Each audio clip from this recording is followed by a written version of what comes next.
नमस्कार दोस्तों, आप लोग को जोहार एग्जाम में स्वागत है दोस्तों। तो चलिए दोस्तों, आज हम लोग झारखंड महिला सुपरवाइजर जो आप लोग का झारखंड महिला सुपरवाइजर जो पेपर 2 है दोस्तों, हिंदी पेपर। तो आज हम लोग हिंदी पेपर में जो आप लोग पेपर 2 है दोस्तों, उसमें आज हम लोग मोस्ट इम्पोर्टेंट 50 क्वेश्चन करेंगे व्याकरण से, क्योंकि आप लोग को व्याकरण से 30 या 25 क्वेश्चन 30 क्वेश्चन आना जरूरी है दोस्तों। आप लोग को हिंदी पेपर 2 में, इसलिए आप लोग व्याकरण में भी अधिक से अधिक ध्यान दीजिए। आई होप आप लोग लेडी सुपरवाइजर का पेपर 2 का अच्छे से तैयारी चल रहा होगा दोस्तों, और 100 में आपको 70-80 मार्क्स से ऊपर आ रहा होगा दोस्तों। तो सोचिए कि आप लोग को पेपर 2 का तैयारी अच्छे लेवल पर हो गया है। अगर आपका उससे 60 या 80 से नहीं 70 और 80 से नीचे आ रहा तो सोच लीजिए कि आपको हिंदी पेपर 2 में अच्छा तैयारी नहीं है दोस्तों। इसलिए आप लोग तैयारी जोर शोर से लगाइए और लगाइए। देखिए, आप लोगों को जो हर एग्ज़ाम में टेस्ट सीरीज अगर प्राप्त करना होगा हिंदी पेपर 2 को, तो जो हर एग्ज़ाम में संपर्क करके आप लोग टेस्ट सीरीज मिल सकता है दोस्तों। आप लोग टोटल 10 सेट मिलेगा दोस्तों हिंदी पेपर 2 का। कितना? तो टोटल 10 सेट। तो चलिए दोस्तों, आज का हम लोग ये हिंदी व्याकरण जो टॉप 50 क्वेश्चन है दोस्तों, जो आप लोग को झारखंड महिला सुपरवाइजर में हिंदी पेपर 2 है, उसमें आप लोग को जरूर देखने के लिए एक क्वेश्चन मिलेगा दोस्तों, ये सब। तो चलिए स्टार्ट करते हैं।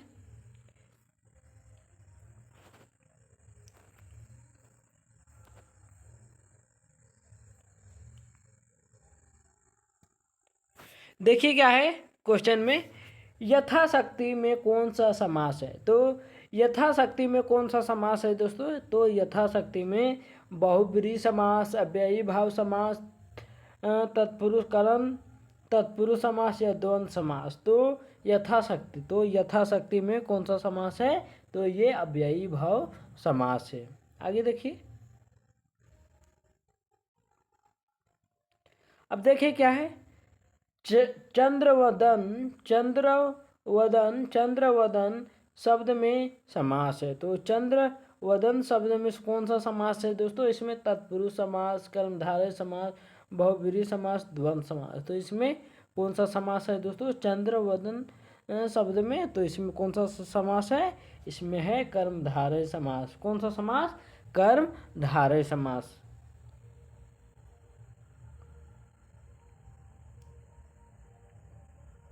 अब देखिए, जमीन आसमान एक करना मुहावरे का क्या अर्थ है? तो जमीन आसमान एक करना मुहावरे का क्या अर्थ है? घोर प्रयत्न करना, मतलब निकालना, व्यर्थ का कार्य करना, पूरी तरह से नष्ट करना। तो जमीन आसमान एक करना मुहावरे का क्या अर्थ है दोस्तों? तो इस मुहावरे का क्या अर्थ है?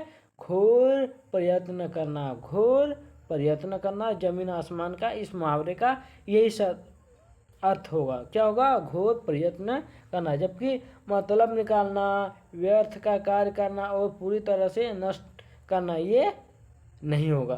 तो जमीन आसमान करना एक मतलब घोर प्रयत्न करना।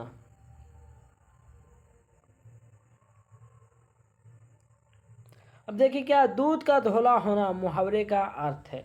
तो दूध का धूला होना मुहावरे का सही अर्थ क्या होगा दोस्तों? निर्दोष होना, दोषी होना, पाप करना, चोरी करना। तो इसका राइट आंसर क्या हो जाएगा? तो ये होगा दूध का धूला मतलब निर्दोष होना।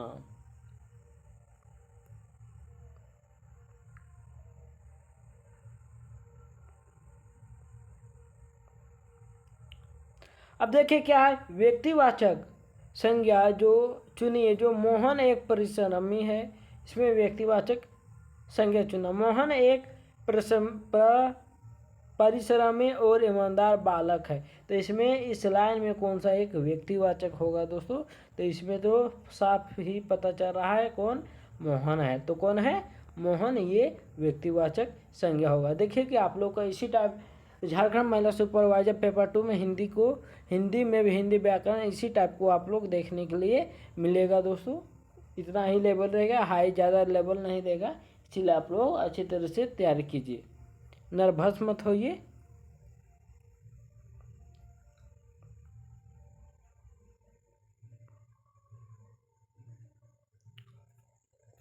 अब देखिए क्या हमारे देश में जयचंदों की कमी नहीं है। तो जयचंद संज्ञा किस भेद के अंतर्गत आता? तो जयचंद जो है जयचंदो ये किस संज्ञा के भेद में आता है दोस्तों? व्यक्तिवाचक, समूहवाचक, जातिवाचक, भाववाचक। तो किस में आता है दोस्तों? तो ये आता है जातिवाचक। किस में? जातिवाचक में।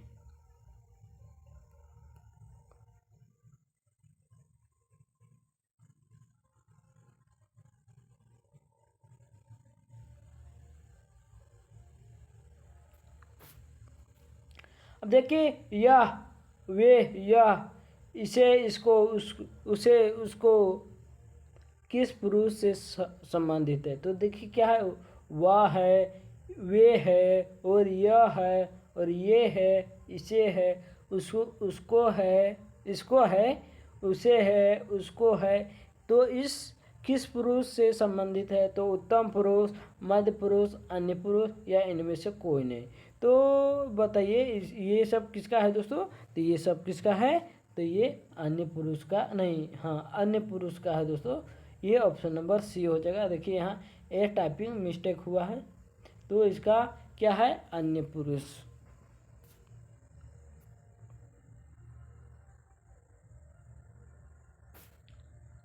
अब देखिए कि निम्नलिखित जोड़ों में से उत्तम पुरुष वाले जोड़ों को पहचानिए। तो इसमें कौन सा उत्तम पुरुष जोड़ा है? तो मैं, हम, तुम, वह, वे, इससे, इन्होंने, इनमें से कोई नहीं। तो कौन है दोस्तों?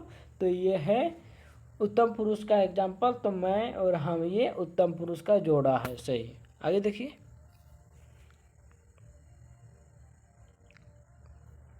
सेवा सत्कार से आदर बढ़ता है, इस वाक्य में कारक है। तो सेवा सत्कार से आदर बढ़ता है, तो इस वाक्य में कौन सा कारक है दोस्तों? तो इसमें कौन सा कारक है? आप लोग को कर्ता है, करण है, अधिकरण है, अधिकरण कारक है। तो इसमें कौन सा है दोस्तों? सेवा सत्कार में से आदर बढ़ता है, इस वाक्य में कौन सा कारक है? तो इसमें है आप लोग को कर्ता कारक है। कौन सा कारक है? कर्ता कारक। आगे देखिए,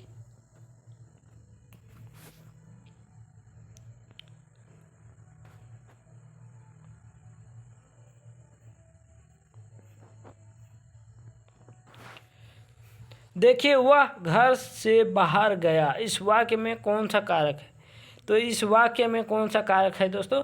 वह घर से बाहर गया, इस वाक्य में। तो कर्म कारक, करण कारक, देखिए अपादान कारक, करण कारक। तो इसमें कौन सा कारक है दोस्तों? तो इसमें है आप लोग को अपादान कारक।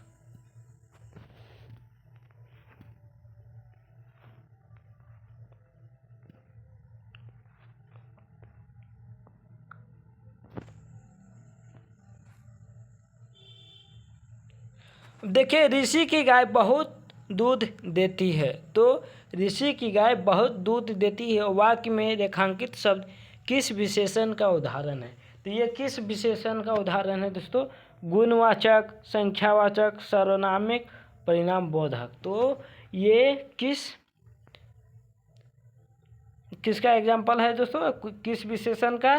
तो ऋषि गाय बहुत दूध देती है। तो ये कौन सा विशेषण होगा? तो ये आप लोग को हो जाएगा, ये है परिणाम बोधक है। क्या है? परिणाम बोधक। यहाँ दूध आ गया दोस्तों, इसीलिए यहाँ परिणाम बोधक हो जाएगा।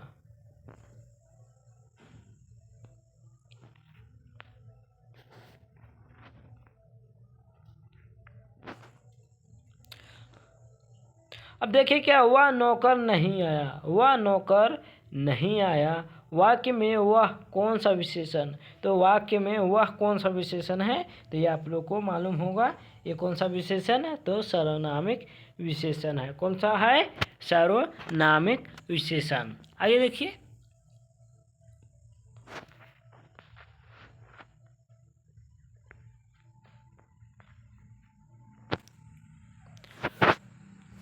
अब देखिए लड़कियां मैदान में खेलती कूदती रहती है, इस वाक्य में कौन सी संयुक्त क्रिया? तो इस वाक्य में कौन सी संयुक्त क्रिया है? शक्ति बोधक, पुनरुक्त संयुक्त क्रिया, अभ्यास बोधक, निश्चय बोधक। तो इसमें कौन सा वाक्य में है दोस्तों कौन सी क्रिया है, तो इसमें है आप लोगों को कौन सी क्रिया है, तो पुनराक्त संयुक्त क्रिया है। आगे देखिए,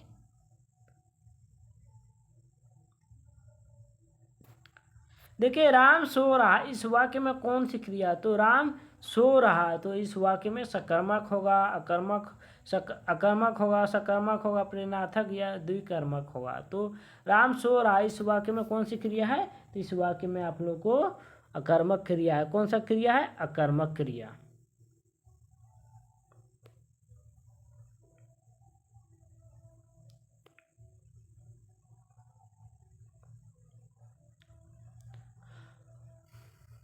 अब देखिए निम्नलिखित में कौन सी पश्चिमी हिंदी की बोली नहीं है, तो इस चारों में से कौन सी एक है जो पश्चिमी हिंदी की बोली नहीं है, कन्नौजी, बघेली, ब्रज या बुंदेली, कौन सी नहीं है दोस्तों जो पश्चिमी हिंदी की बोली नहीं है, तो इसमें कौन सी नहीं है, तो ये है आप लोग को बघेली। कौन सा होगा, बघेली। तो इसका राइट आंसर क्या हो जाएगा, ऑप्शन नंबर बी हो जाएगा, बघेली। आगे देखिए,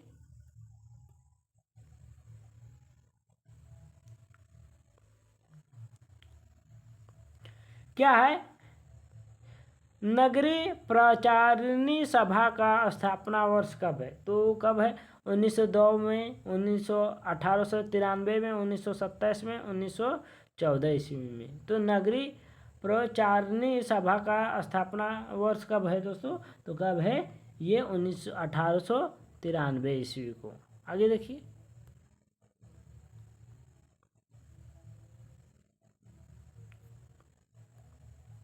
क्या है, 92 संविधान संशोधन जो हुआ था कि जो 8वीं अनुसूची में किस भाषा को जोड़ा गया था, तो 8वीं अनुसूची में किस भाषा को, डोंगरी, मैथिली, बोडो, संथाली, तो किस भाषा को जोड़ा गया था दोस्तों, तो ये आप लोग को बोडो लैंग्वेज को जोड़ा गया था। किसको, बोडो, 8वीं अनुसूची में, इसमें 92 संविधान संशोधन हुआ था उसी टाइम, तो उसी टाइम में बोडो को जोड़ा गया था।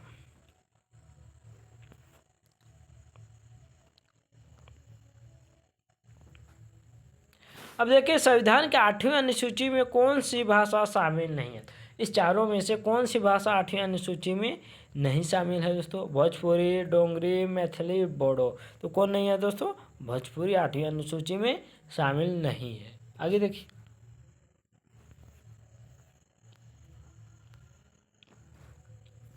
देखिए निम्नलिखित में कौन सा शब्द देशज है, तो देखिए 19 नंबर क्वेश्चन में क्या है कि कौन सा शब्द देशज नहीं है, औरत, धड़ाम, ये धड़ाम नहीं है देशज शब्द दोस्तों, ये विदेशज शब्द है। तो इसका राइट आंसर क्या हो जाएगा, ऑप्शन नंबर बी हो जाएगा।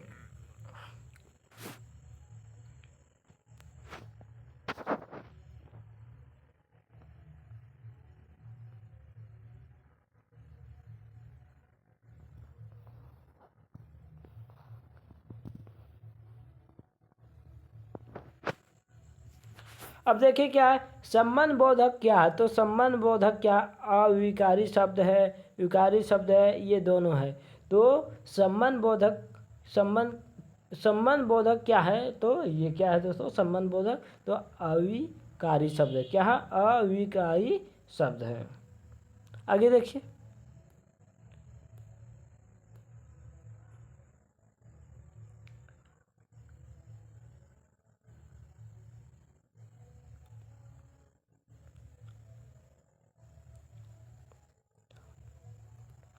देखिए अर्थ परिवर्तन की दिशा के कितने प्रकार होते हैं, तो अर्थ परिवर्तन की दिशा के कितने प्रकार होते हैं, 4, 5, 3, 6, तो अर्थ परिवर्तन के कितने प्रकार होते हैं की दिशाएं, तो ये आप लोग को मालूम होगा, तो कितने, 3, कितने, 3। आगे देखिए,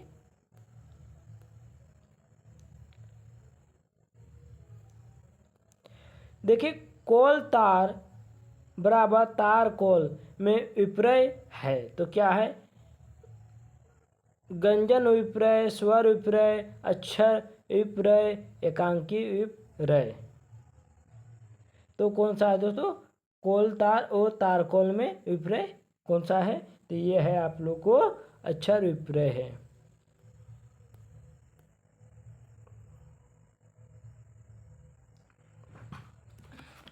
वीर रस का अस्थाई भाव क्या होता है? तो वीर रस का अस्थाई भाव क्या होता है दोस्तों? तो वीर रस का अस्थाई भाव क्या होता है? हास्य होता है, उत्साह होता है, क्रोध होता है, रति होता है। तो वीर रस का अस्थाई भाव क्या होता है? तो ये आप लोग को मालूम होगा, तो ये होता है उत्साह होता है।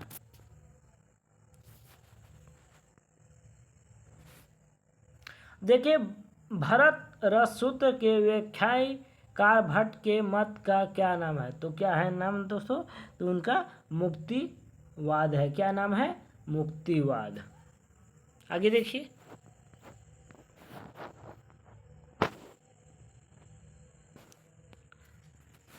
काव्य को प्रकृति के अनुकृति किसने कहा है? तो किसने किया? मैथ्यू ऑर्नल्ड, अरस्तु, प्लेटो, कोलरिज। तो काव्य की प्राकृतिक अनुभूति किसे कहा है दोस्तों? तो ये किसे कहे हैं? तो अरस्तु को। किसे? अरस्तु को। आगे देखिए,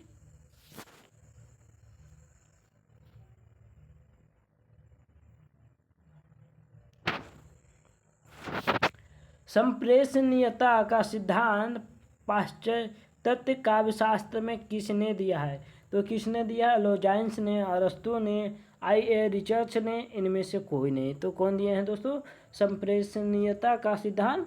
तो ये दिए हैं, आप लोग को मालूम होगा, ये आई.एस. रिचर्ड्स ने दिए हैं।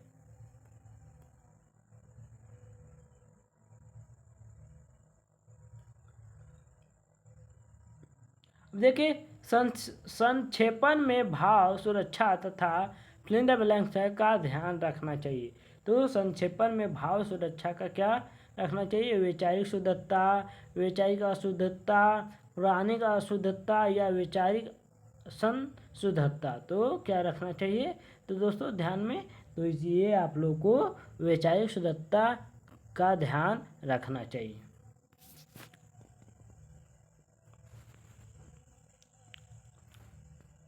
अब देखिए, इस वर्ड जो है शब्द के हिंदी शब्द प्रचलित है। तो इसका हिंदी क्या हो जाएगा दोस्तों? अनाउंसर का। तो इसका संवाददाता, सूत्रधार है, निवेदक है, प्रवक्ता है। तो इसका हिंदी शब्द प्रचलित क्या होगा? तो ये आप लोग को मालूम होगा, ये निवेदक हो जाएगा। क्या हो जाएगा? निवेदक।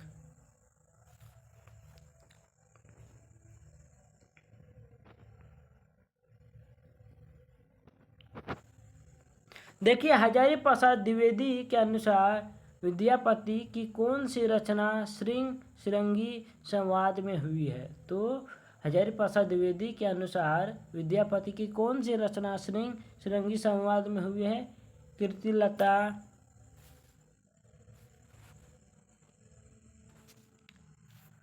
लिखनावली, पदावली, कीर्तिच टाका। तो कौन सा हो जाएगा इसका राइट आंसर दोस्तों? तो ऑप्शन नंबर 29 का, तो ए हो जाएगा। आप लोग को ऑप्शन नंबर ए हो जाएगा। क्या है? ए में कीर्तिलता। तो इसमें देखिए, हजारी प्रसाद द्विवेदी के अनुसार विद्यापति की कौन सी रचना श्रृंगी संवाद में हुई थी? तो कीर्तिलता।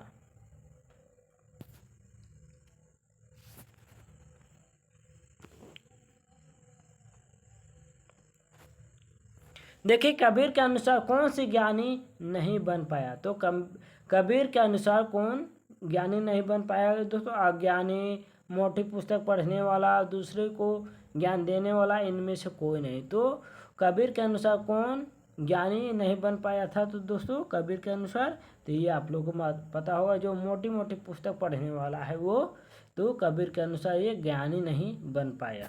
तो उनका कथन है कबीर जी का, कि मोटी मोटी पुस्तक पढ़ने वाला ज्ञानी नहीं बन जाता, उसको अच्छे से समझ के पढ़ना, उसको ही ज्ञानी बोला जाता है।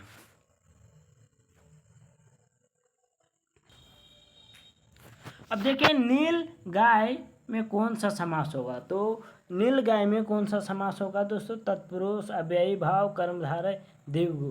तो नील गाय में कौन सा समास होगा? तो इसमें कौन सा समास होगा दोस्तों? तो नील गाय में आप लोग को ये कर्मधारय समास होगा। कौन सा समास हो जाएगा? तो आप लोग को पता होगा, ये कर्मधारय समास होगा।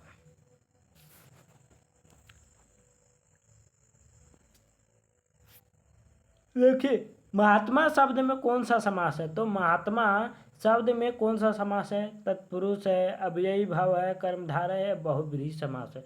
तो महात्मा शब्द में कौन सा समास है दोस्तों? तो इसमें कौन सा समास है? तो इसमें बहुव्रीहि समास है। ये कौन सा समास है दोस्तों?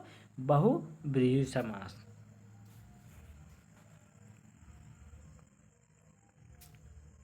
अब देखो दिनों का फेर होना, मुहावरे का अर्थ बताइए।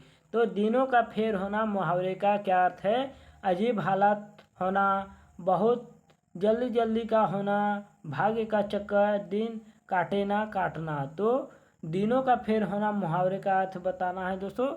इस मुहावरे का सही अर्थ क्या होगा? तो इस मुहावरे का अर्थ आप लोग को पता होगा। तो इसमें भाग्य का चक्कर होना, दिनों का फेर होना मतलब भाग्य का चक्कर। आगे देखिए,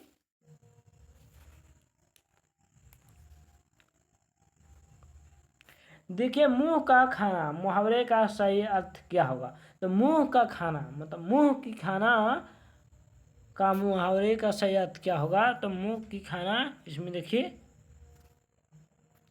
हार जाना, गिर पड़ना, भोजन खा लेना, भाग जाना। तो इसका राइट आंसर क्या हो जाएगा दोस्तों? तो ऑप्शन नंबर ए हो जाएगा, हार जाना।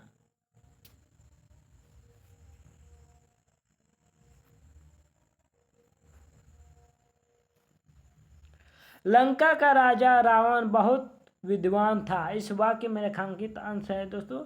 तो विशेष पद बंद है, क्रिया विशेष पद बंद है, सर्वनाम पद बंद है, संज्ञा पद बंद है। तो इसमें लंका का राजा रावण बहुत विद्वान है, इस वाक्य में रेखांकित अंश है दोस्तों। तो ये क्या है? सर्वनाम पद बंद है।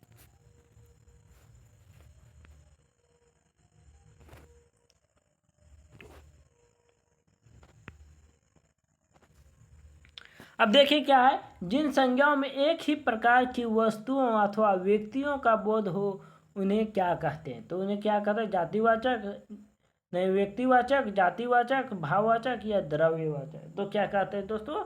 जिन संख्याओं में जिन संज्ञाओं में एक ही प्रकार की वस्तु अथवा व्यक्तियों का बोध होता है तो उसे क्या कहते हैं? तो उसे कहते हैं दोस्तों, आप लोगों को पता होगा, ये जातिवाचक कहते हैं। क्या कहते हैं? जातिवाचक।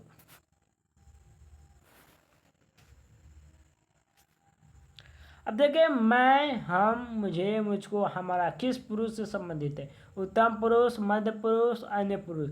तो मैं, हम, मुझे, ये किस पुरुष से है दोस्तों? तो ये आप लोग को पता होगा, ये उत्तम पुरुष से है। किससे है? उत्तम पुरुष से।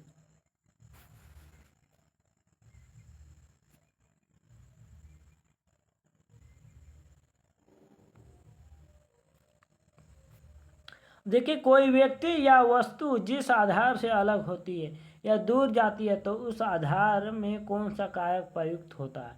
तो उस आधार में कौन सा कारक प्रयुक्त होता है? संप्रदान कारक, अपादान कारक, संबंध कारक, करण कारक। तो इसमें कौन सा कारक होगा दोस्तों? तो ये हो जाएगा, आप लोग को पता होगा।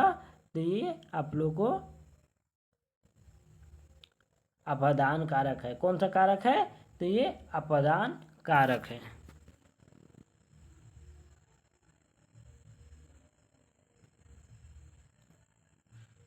देखिए से विभक्ति निम्नलिखित में किस कारक के लिए प्रयुक्त होती है? तो किस कारक के लिए प्रयुक्त होती है दोस्तों? से। तो ये आप लोगों को पता होगा। तो से किसके लिए प्रयुक्त होता है? तो करण से ये होगा दोस्तों। इसका राइट आंसर करण हो जाएगा। करण कारक के लिए से का प्रयुक्त किया जाता है।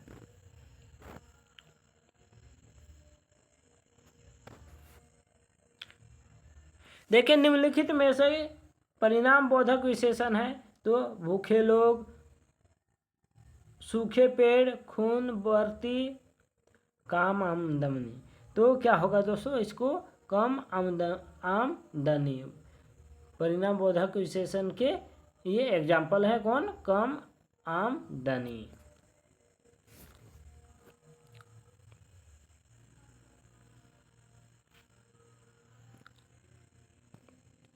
देखिए विधान करने वाला शब्द की विशेषता बतलाने वाला शब्द किसे कहते हैं? तो विधान करने वाले शब्दों की विशेषता बतलाने वाला शब्द किसे कहते हैं? संज्ञा, सर्वनाम, विशेषण, क्रिया विशेष। तो क्या कहते हैं दोस्तों? तो क्या कहते हैं? सर्वनाम कहते हैं। क्या कहते हैं? सर्वनाम। आगे देखिए, सर्वनाम नहीं कहते दोस्तों, इसको क्या बोलते कहते हैं? तो क्रिया विशेषण कहते हैं। क्रिया विशेषण कहते हैं, सॉरी मिस्टेक हो गया उसमें, तो इसमें इसे क्या कहते हैं दोस्तों? तो इसे क्रिया विशेषण कहते हैं।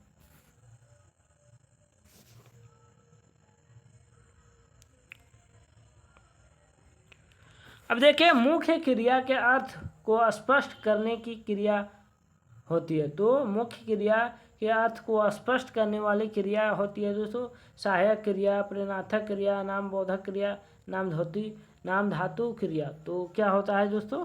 इसका राइट आंसर क्या हो जाएगा? तो ऑप्शन नंबर क्वेश्चन नंबर 42 का, तो इसका हो जाएगा आप लोगों को सहायक क्रिया। क्या? मुख्य क्रिया के अर्थ को स्पष्ट करने वाली क्रिया को क्या कहते हैं?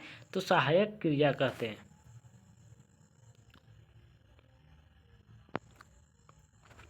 देखिए, निम्नलिखित में किस वाक्य में आक्रामक क्रिया है? तो निम्नलिखित में किस वाक्य में आक्रामक क्रिया? तो पानी बरस रहा है, मैं गेहूँ पिसता हूँ, श्याम निबंध लिखता है। तो निम्नलिखित वाक्य में कौन सा एक आक्रामक क्रिया है? तो इसमें कौन सा आक्रामक क्रिया है दोस्तों? तो इसमें है आप लोगों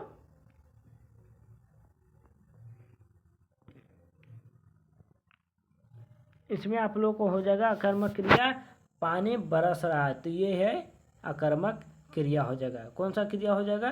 तो इसमें आक्रामक क्रिया हो जाएगा।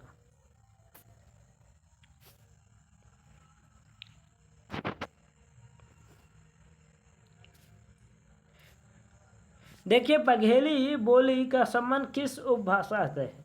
तो बघेली जो है, बघेली बोली भाषा का संबंध किस भाषा से है दोस्तों? तो ये किस भाषा से है आप लोग को पता होगा, ये पूर्वी हिंदी से संबंधित है। किससे है?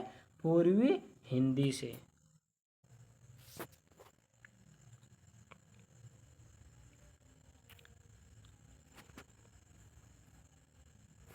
देखिए, भारतवर्ष के लिए हिंदी भाषा का नाम सबसे पहले किसने सुझाया? तो भारतवर्ष के लिए हिंदी भाषा का नाम सबसे पहले किसने सुझाया था? राजा राम मोहन राय, मदन मोहन मालवीय, महात्मा गांधी, रविन्द्रनाथ ठाकुर। तो भारतवर्ष के लिए हिंदी भाषा का नाम सबसे पहले किसने सुझाया था? तो ये किसने दोस्तों? तो राजा राम मोहन राय ने। अब देखिए, क वर्ग के क्षेत्र में कौन से राज्य आते हैं? तो क जो वर्ग के क्षेत्र में कौन से राज्य आते हैं? राजस्थान, उत्तर प्रदेश, मध्य प्रदेश, ये सभी। तो इसका राइट आंसर क्या हो जाएगा? ऑप्शन नंबर डी हो जाएगा।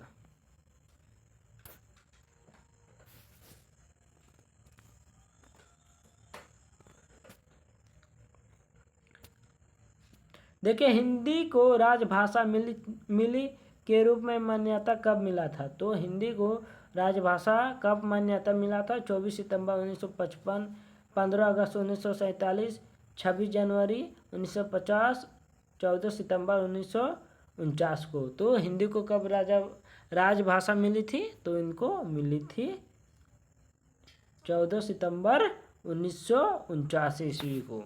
तो इसका right answer option number D हो जाएगा। आगे देखिए,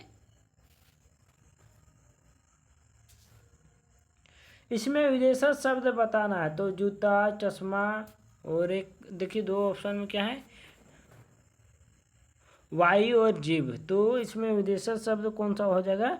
तो आप लोग को मालूम होगा दोस्तों। तो ये कौन सा विदेशज शब्द हो जाएगा? तो ये हो जाएगा आप लोग को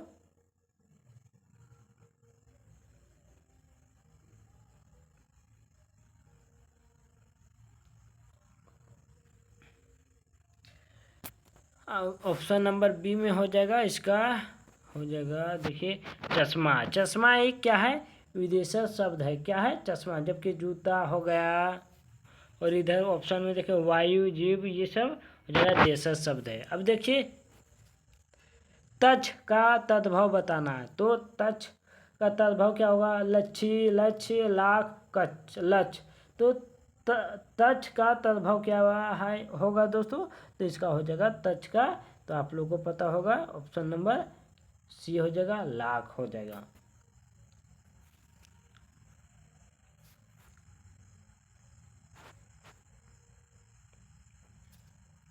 अब देखिए, अर्थ परिवर्तन की दिशाओं में कितने प्रकार हो? तो अर्थ के परिवर्तन में दिशाओं में कितने प्रकार होने चाहिए? 2, 5, 3, 7। तो कितने प्रकार के दिशा होने चाहिए दोस्तों? तो ये आप लोग को मालूम होगा, तो ये 3 प्रकार के दिशा होने चाहिए। तो चलिए दोस्तों, आज के लिए हम लोग यहीं तक मिलते हैं, फिर मिलते हैं नेक्स्ट क्लास में। जो आप लोग को हिंदी का जो प्रैक्टिस सेशन रहेगा, आप लोग को रेगुलर आप लोग को मिलते रहेगा दोस्तों, इसलिए आप लोग जुड़े रहिए। चलिए, आज के लिए हम लोग यहीं तक समाप्त करते हैं, फिर मिलते हैं नेक्स्ट क्लास में। देखिए दोस्तों, अगर आप लोग झारखंड महिला सुपरवाइजर का तैयारी कर रहे हैं, तो दोस्तों देखिए, आप लोग को टेस्ट सीरीज मिलेगा दोस्तों, जो आप लोग को जो सब्जेक्ट स्पेसिफिक होगा, जिसमें साइकोलॉजी, जो सोशोलॉजी, साइकोलॉजी और होम साइंस, ये तीनों पेपर का आप लोग मॉक टेस्ट मिल जाएगा दोस्तों। और हिंदी पेपर 2 का भी आप लोग को बेहतर से बेहतर तरीक़ा से आप लोग को मॉक टेस्ट मिल जाएगा दोस्तों, जो आप लोग को टोटल 10 सेट दिया जाएगा दोस्तों। कितना? 10 सेट, जिसमें 200 में आप लोग को मिल जाएगा। और इस नंबर पर कॉल करके आप लोग संपर्क कर सकते हैं कि जो हर एग्ज़ाम में टेस्ट सीरीज लेने के लिए। तो चलिए दोस्तों, फिर मिलते हैं हम लोग नेक्स्ट क्लास में।